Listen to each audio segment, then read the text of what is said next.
वो दहेज वाला सूटकेस। अरे नहीं बहू, उठ जाओ। दरवाजा जोर जोर से खटखटाया गया। शादी के अगली सुबह जानवी ने अपने कपड़ों को ठीक किया, सिर पर पल्लू किया और दरवाजा खोला। लाओ दहेज के कपड़ों का सूटकेस बाहर दे दो। ऐसा बोलकर वो सूटकेस बाहर खींच लिया गया। सुबह 4 बजे तो ससुराल पहुंची थी।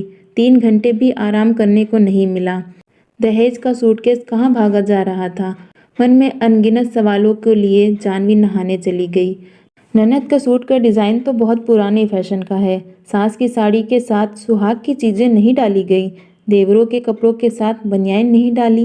बुआ सास नाक मुंह बना बनाकर सारे पैकेट इधर उधर कर रही।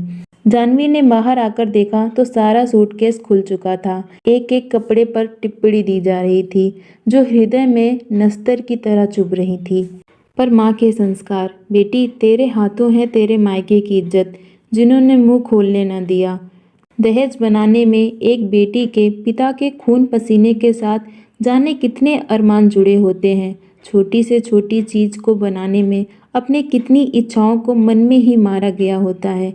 बेटी के 18 वर्ष पूरे होते ही घर में आई हर अच्छी महंगी चीज को बेटी के नाम से अलग संजो के रख दिया जाता है। जानवी मूक बने सब कुछ देख रही थी।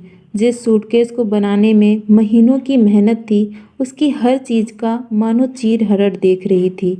टाइटन की घड़ी, मॉडल तो ठीक ठाक है, ससुर जी का नाम लिखा है, 1000 तक की होगी, चाची सास मुंह बनाते हुए बोली। जानवी के पिता को सेवानिवृत्त होने के बाद दोस्तों से तोहफे में मिली घड़ी का निरादर देखा नहीं जा रहा था। उसे आंखों के आगे वो पल घूम रहे थे। अरे कौशल्या, ये घड़ी की पैकेट मत खोलो, गुड़िया के ससुर को देंगे। आपका बस चले तो सब कुछ गुड़िया को दहेज में दे दो। तुम्हारे दोस्तों का तोहफा है, वो पूछेंगे तो क्या कहोगे?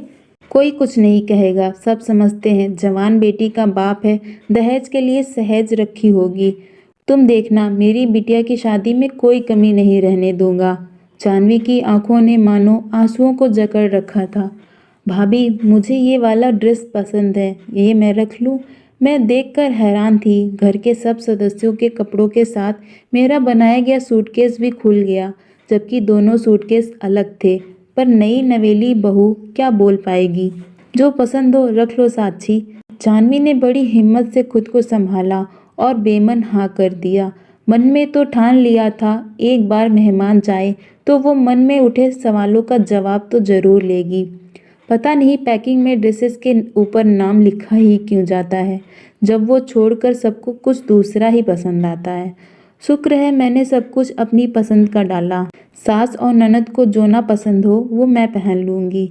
मेरे पिता की गाढ़ी कमाई लगी है, वेस्ट नहीं करूँगी।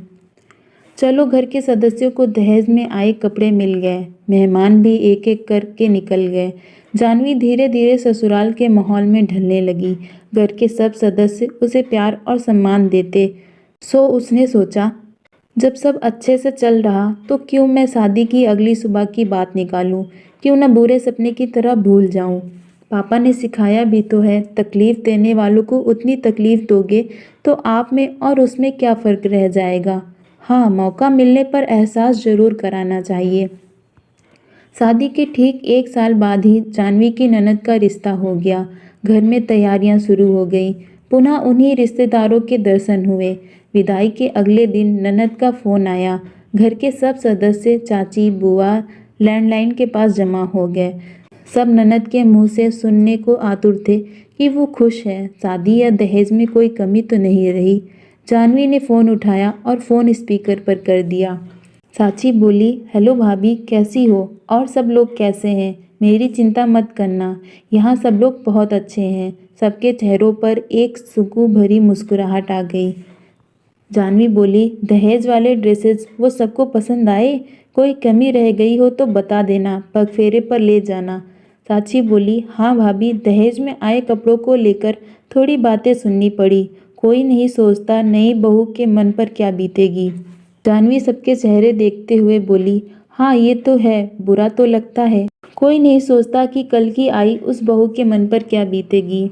चाची सास, बुआ सास के चेहरों के रंग उड़ गए। बहू के मन को कितनी ठेस पहुंचाई आज समझ आया होगा। सब इधर उधर देखते हुए किनारे हो गए। जानवी को फ़ोन रखते हुए एक अजीब सी राहत महसूस हो रही थी, जैसे सीने से एक बोझ उतर गया हो, माता पिता का खोया सम्मान मिल गया हो। बिना किसी को तकलीफ पहुंचाए उसने सबको गलती का एहसास करा दिया। दोस्तों, मेरी कहानी को अपना अनमोल समय देने के लिए आप सभी को तहे दिल से शुक्रिया। कहानी अच्छी लगी हो तो प्लीज़ वीडियो को लाइक और चैनल को सब्सक्राइब कर दीजिए।